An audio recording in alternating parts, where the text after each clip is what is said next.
안녕하세요. 크리스천 영상학교론연의 신목사입니다. 오늘은 기도란 하나님의 얼굴을 뵙는 것이다 라는 점을 한번 생각해 보겠습니다. 우리네 교회 기도에 대한 개념은 철저하게 오염되고 변절되었습니다. 기도란 하나님의 영과 내 영혼이 교제하는 필수적인 통로입니다. 그래서 기도를 통해 하나님을 찾아가서 만나 깊고 친밀하게 교제하며 동의하는 삶을 살아갈 수 있죠.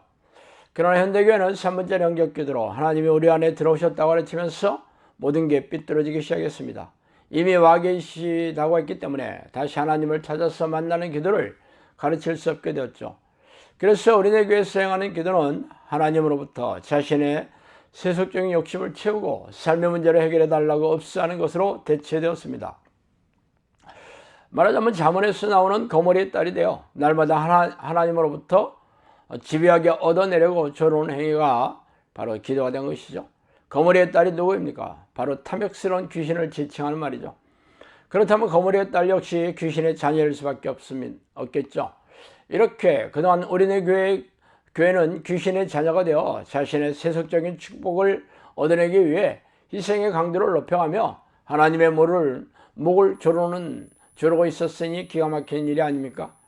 그래서 새벽 기도에 나가서 작전 기도를 하거나 기도원에 올라가 금식하면서 울며불며 기도해도 하나님으로부터 아무것도 얻어내지 못했기에 더 이상 기도하는 것을 잊어버리게 되었습니다.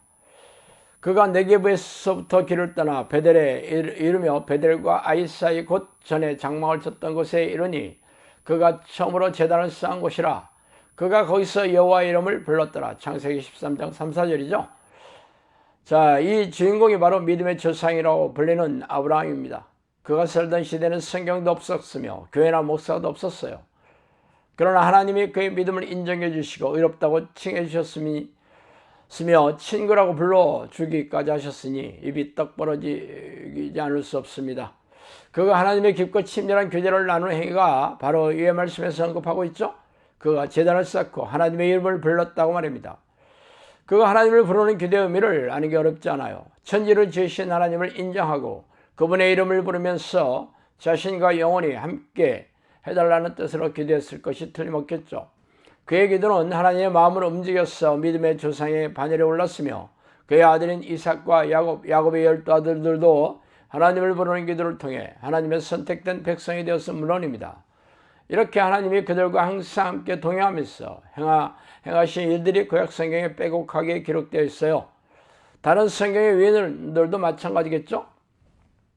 야곱은 홀로 남았더니 어떤 사람이 날이 새도록 야곱과 씨름하다가 자기가 야곱을 이기지 못함을 보고 그가 야곱의 허벅지 관절을 치매 야곱의 허벅지 관절이 그 사람과 씨름할 때 어긋났더라. 그가 이르되 날이 세려하니 나로 가게 하라. 야곱이 이르되 당신이 내게 축복하지 아니하면 가게 하지 아니하겠나이다. 그 사람이 그에게 이르되 내 이름이 무엇이냐? 그가 이르되 야곱이니이다. 그가 이르되 내 이름을 다시는 야곱이라 부를 것이 아니요 이스라엘이라 부를 것이니 이는 내가 하나님과 및 사람들과 괴로워 이겼습니다. 창세기 32장 24절로 28절 말씀입니다.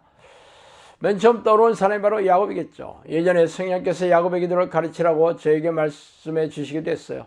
먼저 야곱이 기도한 내용은 무엇입니까? 그는 온 가족의 몰살을 당한 그런 아주 위험한 처지를 앞두고 있었어요. 그가 하나님께 드린 기도는 무엇이었을까요? 자신을 불쌍히 여겨달라는 기도가 아니었을까요? 하나님이 자신과 함께 해달라는 기도가 아니었을까요? 그가 천사에게 축복해 주시지 않으면 보내주지 않겠다고 한 말의 의미를 살펴봅시다. 그 축복이 세속적인 축복이었을 리가 없습니다. 그는 평생 하나님과 함께하는 영적 축복을 간청했습니다. 그렇다면 다시 그의 태도를 봅시다. 그가 천사와 씨름했다고 성경 말하고 있죠. 씨름하다라는 히브리어의 뜻은 겨루어 싸우다라는 뜻입니다. 간절한 태도로 절박하게 하나님의 은총을 구하였음을 아는 게 어렵지 않죠. 이렇게 하나님은 자신을 간절하게 부르는 자녀의 기도를 외면하지 않습니다.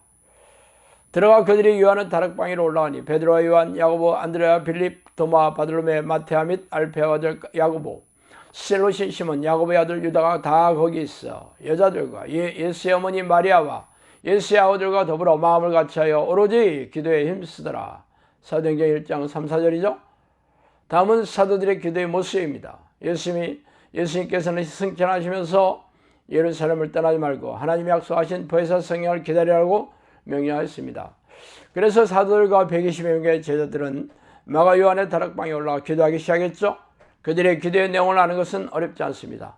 보혜사 성령을 기다리라고 하셨으니 성령의 임재를 절박하게 요청하며 기도했을 것입니다. 성경은 그들이 기도한 태도를 전심으로 라는 의미인 헬라어인 프로스카루테스를 사용하고 있습니다. 그들은 절박한 심정으로 성령 하나님을 불러 성령이 임하신 사건은 여러분도 잘 알고 계시겠죠. 예수님을 3년만 동안 같이 다니면서 성령의 능력으로 귀신을 쫓아내고 질병을 고치는 능력을 경험했던 사도들조차 하나님의 이름을 부르면서 성령이 내지 않은 기도한 끝에 성령이 내려오셔서 동의하는 삶을 살기 시작했어요. 그런데 현대교회는 3분짜리 영적 기도로 성령이 오셨다면서 하나님의 이름을 부를 생각조차 없습니다. 그래서 어떤 일이 생겼을까요? 하나님을 모르는 세상 사람들과 진비 없이 무능하고 무기력한 믿음으로 고단하고 팍팍하게 살아가고 있습니다. 성령이 안에 거주하셔서 다스리고 통치하시는 성령의 사람이 되었다면 세상 사람들로부터 멸시와 조롱을 받으며 짠맛을 잃어버린 소금처럼 땅에 버려져 밟히고 있는 작금의 현실을 어떻게 받아들여야 할까요? 이는 하나님과 사귀는 기도에 대한 무제한 영적 수경인 교회 지휘자들이 교인을 가르치고 인도하고 있기 때문이죠. 그러므로 당신이라도 날마다 하나님의 이름을 간절히 부르며 하나님의 얼굴을 구하시기 바랍니다. 그 길만이 하나님을 만나 동행하면서 천국을 누리다가 영원한 천국에 들어가는 유일한 길이기 때문이죠. 자, 오늘은 여기까지 하겠습니다. 감사합니다.